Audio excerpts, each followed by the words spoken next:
നിങ്ങളിപ്പോൾ ഇവിടെ സർക്കാസ്റ്റിക്കായിട്ടാണ് പറഞ്ഞത്, അവിടെ കാര്യങ്ങളെല്ലാം നന്നായിരുന്നു എന്ന് പറഞ്ഞ് അത് വിശ്വസിച്ച ജനങ്ങളാണ് അങ്ങോട്ട് പോയത് എന്ന്. ആത്മാർത്ഥമായിട്ട് നിങ്ങൾ പറയും, നോക്കൂ, കാര്യങ്ങൾ എത്രയോ പുരോഗമിച്ചു, എത്രയോ നന്നായി. അയ്യോ സമ്മതിച്ചു സാറേ. കഴിഞ്ഞ 5 വർഷത്തിനിടയിൽ ഒന്നുമല്ല, ഇപ്പോഴത്തെ നമ്മുടെ ബഹുമാനപ്പെട്ട പ്രതിപക്ഷ നേതാവിനും അദ്ദേഹത്തിൻ്റെ പെങ്ങള് പ്രിയങ്കയ്ക്കും ആ കാശ്മീരിലെ ആ അതിർത്തിയിൽ മഞ്ഞ് വാരി കളിച്ചോടി നടന്നുല്ലസിക്കാവുന്ന സാഹചര്യം ഉണ്ടായത് എപ്പോഴാണ്? അതല്ല ഉദ്ദേശം, ഇപ്പോഴാണ് ഉണ്ടായത്. എന്റെ മനസ്സിൽ വേണ്ടാത്ത ഒരൊറ്റ ദുരിതാശങ്ങളുമില്ല. താങ്കൾ പറഞ്ഞു ഭീകരവാദം എന്ന് പറയുന്നത് പ്രത്യേകിച്ച് കശ്മീർ പോലെ ടെറൈനിൽ നമുക്ക് പൂർണ്ണമായും അടച്ചു വെക്കാൻ കഴിയില്ലാത്ത ഒന്നാണെന്ന്. അതറിയാത്ത ആളായിരുന്നു മോദി. കഴിഞ്ഞ 2014 മുൻപ് ഓരോ തവണ ആക്രമണം ഉണ്ടാകുമ്പോഴും അത് മുഴുവൻ പൊളിറ്റിക്കൽ ലീഡർഷിപ്പിന്റെ തലയിൽ കെട്ടിവെച്ച് വലിയ പ്രസംഗങ്ങൾ നടത്തിയ മോദിക്ക് ഇപ്പോൾ ആ പ്രസംഗങ്ങൾക്ക് പ്രസക്തിയില്ല എന്ന് തോന്നുകയാണോ? താങ്കൾ പറഞ്ഞു ഏൽക്കുന്നുണ്ടെന്ന്. എന്ന് ഞാൻ പറഞ്ഞില്ല. ഇതാ എനിക്ക് പിടിക്കാത്ത. അങ്ങനെയാണെങ്കിൽ മോദി ഏൽക്കണം. മോദി അന്ന് പറഞ്ഞല്ലോ, അതിർത്തികൾ കടന്നു വരുന്ന ആളുകളെ സംരക്ഷിക്കാൻ നിങ്ങളുടെ കയ്യിൽ സേനയില്ലേ? എന്തുകൊണ്ട് എവിടെ സേനയില്ലേ എന്നുള്ള ചോദ്യം ഇവിടെ പ്രസക്തമാണല്ലോ. രാഷ്ട്രീയ നേതൃത്വത്തോട് അന്ന് ചോദിച്ച ചോദ്യം ഇന്ന് പ്രസക്തമാണെന്നാണ് ഞാൻ ചോദിക്കുന്നത്. എങ്കിൽ ഈ പരിപാടി പൊളിഞ്ഞത് തന്നെ അല്ല, പറയുന്നത് കേൾക്കൂ. ഇതാകെ വശപ്പശായല്ല. മുംബൈ ഭീകരാക്രമണം, ബോംബെയിലെ ട്രെയിനിലെ സ്ഫോടനങ്ങൾ ഉണ്ടായത്, അങ്ങനെ നിരന്തരം ആക്രമണങ്ങൾ നമ്മൾ നേരിട്ടുകൊണ്ടിരിക്കുകയായിരുന്നു ഇവിടെ. ശേഷം കൂടെ പറയണം.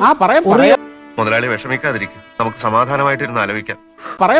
ഉറി പറയണം, പത്താൻകോട്ട് പറയണം, പുൽവാമ പറയണം, ഇതൊക്കെ പറഞ്ഞാലേ പൂർണ്ണാവും. പറയാം തൂക്കിക്കേറി വെടിവെക്കാതെ നിഷാദേ. മൻമോഹൻ സിംഗിന്റെയും AK ആന്റണിയുടെയും കാലത്തുണ്ടായതുപോലെയുള്ള സെക്യൂരിറ്റി ലാപ്സ് ഇവിടെ ഉണ്ടാവില്ല. അതിർത്തി ഞങ്ങളുടെ കയ്യിലാണ്, റിസർവ് ബാങ്ക് ഞങ്ങളുടെ കയ്യിലാണ് എന്ന് പറയാൻ മോദിക്ക് പറ്റുന്നുണ്ടോ? പിന്നെ നിങ്ങൾ നോക്കൂ, പാകിസ്ഥാനും ഇന്ത്യയും തമ്മിലുള്ള സൈനിക സംഘർഷങ്ങളുടെ കാര്യം എടുത്താൽ 71-ലെ വാർ ഓർമ്മയില്ലേ? അന്ന് മോദിയാണോ പ്രധാനമന്ത്രി? അന്ന് ആരാ ജയിച്ചത്? അതിന്റെ കഥ ഞാൻ വേറെ പറയാം. ഒരു 8 മുഴം കയറ് കിട്ടൂ, എനിക്കൊന്ന് തൂങ്ങിച്ചാവാൻ. ഇതിലേക്ക് വന്നാൽ മതി. രാഷ്ട്രീയ നേതൃത്വത്തിന് ഉണ്ടാവുന്നതിനെല്ലാം ഉത്തരവാദിത്തമുണ്ട് എന്ന് വിശ്വസിക്കുകയും പറയുകയും ചെയ്ത ആളാണ് മോദി. എനിക്ക് എന്റേതായ മേഖല ക്രിയേറ്റ് ചെയ്ത് ഒരു കിങ്ഡം ഉണ്ടാക്കണം. ഇത് വെറും വേസ്റ്റ്. അന്ന് മോദി ആ വാദം എടുക്കുന്നുണ്ടോ? ഈ നടന്നതിന് മോദി ഉത്തരവാദിയാണോ അമിത്ഷാ ഉത്തരവാദിയാണോ? അത് ഒരു കാര്യമുണ്ട്, അതിങ്ങനെ നാടുകളെ പ്രഖ്യാപിച്ചു നടക്കേണ്ട കാര്യമൊന്നുമല്ല. രാജിവെക്കേണ്ട കാര്യമുണ്ടോ? പ്രതിപക്ഷത്തിന്റെയാണ്, അതവര് പറഞ്ഞോട്ടെ. രാജിവെക്കേണ്ട ബാധ്യതയുണ്ടോ? പറഞ്ഞോണ്ട് നടക്കലല്ല. രാജിവെക്കേണ്ട കാര്യമുണ്ടോ?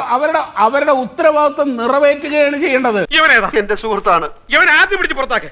ഇവനെ കണ്ടപ്പോഴേ എനിക്ക് അലർജി അറിയാം. അവർ രാജിവെക്കേണ്ട കാര്യമുണ്ടോ? രാജിവെക്കലൊന്നും അല്ല അതിന്റെ പരിഹാരം. അപ്പൊ പിന്നെ ശിവരാജ് പാട്ടീലിനോട് അന്ന് രാജിവെക്കാൻ പറഞ്ഞത്? എന്നിട്ട് അന്ന് ശിവരാജ് പാട്ടീലിനോട് രാജിവെക്കാൻ പറഞ്ഞ എന്തിനാ?